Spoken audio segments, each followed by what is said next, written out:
सायली, सायली, सायली कुठेस तू? हे सायली, अहो, हळूहळू काय झालं एवढं? अरे ऐक ना, आज आपल्या मुलाला 95% मिळालेत. काय म्हणताय खरंच? हो खरंच. आज काहीतरी आपण मस्त खास जेवण बनवूया.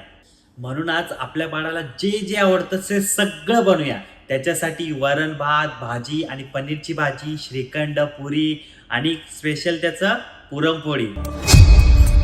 ग बोल, काय झालं का? बोल ना. अहो नाही हो, काहीच नाही. नाही, आज तू जेवण बनवायचंच नाही. अहो मी लगेच अर्ध्या तासात बनवते एवढं सगळं.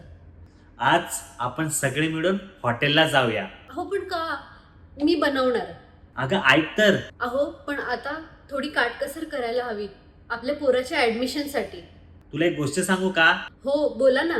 तर ऐक, आपल्या घरातली जेवणाची जी कढाई आहे ती रोज आपण वापरतो.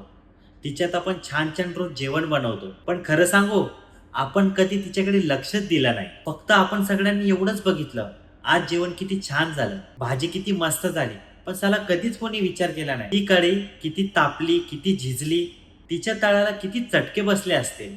अहो तुम्ही पण काय म्हणताय हो? खरं सांगू, ती कढाई म्हणजे तूच आहेस. तू रोज घरासाठी झिजतेस, सगळ्यांच्या आवडी जपतेस. पण मी काय केलं?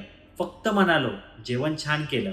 अहो साला मी फक्त जेवणाचाच विचार केला, पण कधीच विचार केला नाही का ती कढाई किती तापते. कढई कधी तक्रार करत नाही, फक्त सहन करते. आणि मला पण तसंच शिकवलंय. नको ग, कारण आज मला कळाले त्या जेवणापेक्षा कढाई किती महत्वाची असते. आणि माझ्यासाठी तीच कढाई म्हणजे तू महत्वाची आहेस. अहो आज जेवण नाही झालं तरी चालेल, पण खरं सांगू तुमच्या या शब्दांनी खूप गोड संवाद आला. आमच्या बायकांना हेच तर हवं असतं. हॉटेलला नाही नेलं तरी चालेल, पण नवऱ्यानी एकदा तरी विचारावं की तू आज जेवण नको बनवू, आपण हॉटेलला जाऊया. चल मग आता तयारी कर.